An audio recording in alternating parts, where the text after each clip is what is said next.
இலங்கை வரலாற்றிலேயே நிலத்தில் கைப்பற்றப்பட்ட மிக கூடிய போதைப்பொருள் தொகை ஐஸ் மற்றும் ஹெரோயின் 705 கிலோகிராம் நேற்று தங்காலையில் சீனிமோதர பிரதேசத்தில் கைப்பற்றப்பட்டது.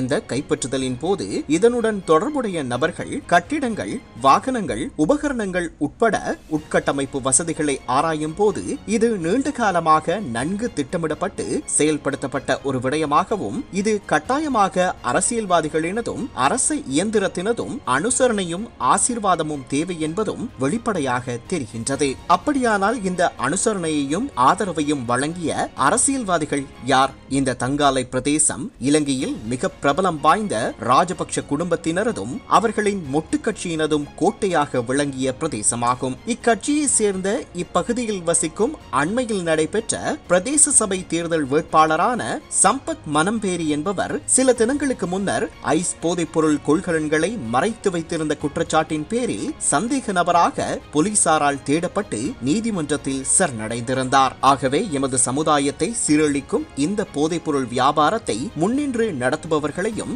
அதில் முதலீடு செய்து இதனால் லாபமூட்டுபவர்களையும் பின்னணியில் நின்று அவர்களுக்கு உதவி செய்பவர்களையும் விரைவில் கண்டுபிடித்து அவர்களின் முகமூடிகள் கிழித்தெறியப்படும் நாள் வெகு தொலைவில் இல்லை என்பதை இன்று மக்கள் நம்பலாம். நிகழ்காலங்களில் இலங்கையில் போதைப்பொருள் பாவனை ஒரு சமூக பேரழிவாக மாறியுள்ளது. குடும்பத்தை போன்று சமூகத்திலும் பல பாரதூரமான சிக்கல்கள் உருவாக போதைப்பொருள் காரணமாக அமைந்துள்ளது. பாடசாலை மாணவர்களை போதைப்பொருளுக்கு அடிமையாக்கிக் கொள்வதற்கான முயற்சிகள் அதிகரித்துள்ளன.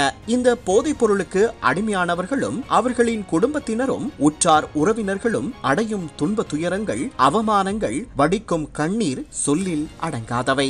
இந்த போதைப்பொருள் அரக்கனை சரியாக அடையாளம் கண்ட என்பிபி கட்சியானது தமது தேர்தல் விஞ்ஞாபனத்தில் போதையற்ற நாடு, ஆரோக்கியமான பிரஜைகளின் வாழ்க்கை என்று ஒரு அத்தியாயத்தையே ஒதுக்கியது. இதன்படி என்பிபி பதவிக்கு வந்தால் நாட்டில் போதைப் பொருட்களையும் பாதாள உலகத்தையும் ஒழித்து கட்டுவதற்கான ஒருங்கிணைந்த நடவடிக்கைகளை மேற்கொள்வதாகவும், போதைப் பொருட்கள் உள்நாட்டுக்குள் வருவதை தடுப்பதற்கான கடல் வான்வழிகளை சோதனையிடும் வசதிகளை அதிகரிப்பதாகவும் மற்றும் உத்தியோகத்தர்களை பயிற்றுவிப்பதாகவும் உறுதியளித்திருந்தது. இந்த உறுதிமொழிகளை என்பிபி அரசாங்கம் செயல்படுத்திக் கொண்டிருப்பதன் பிரதிபலனே இந்த அண்மை கால நிகழ்வுகள். இதன்படி போலீஸ் புலனாய்வு நடவடிக்கைகள் முடுக்கிவிடப்பட்டு வெளிநாடுகளுக்கும் சென்று கைதுகள் மேற்கொள்ளப்பட்டு 2025 ஆண்டு ஜனவரி முதல் இன்று வரை சுமார் 1,23,000 பேர் கைது செய்யப்பட்டதுடன் ஹெரோயின் சுமார் 1,243 கிலோகிராம், ஐஸ் சுமார் 1,845 கிலோகிராம், கொக்கைன் சுமார் 29 கிலோகிராம், அஷிஷ் சுமார் 772 கிலோகிராம், கஞ்சா சுமார் 14,507 கிலோகிராம் போன்ற போதைப் பொருட்கள் போலீசாரால் பறிமுதல் செய்யப்பட்டுள்ளன.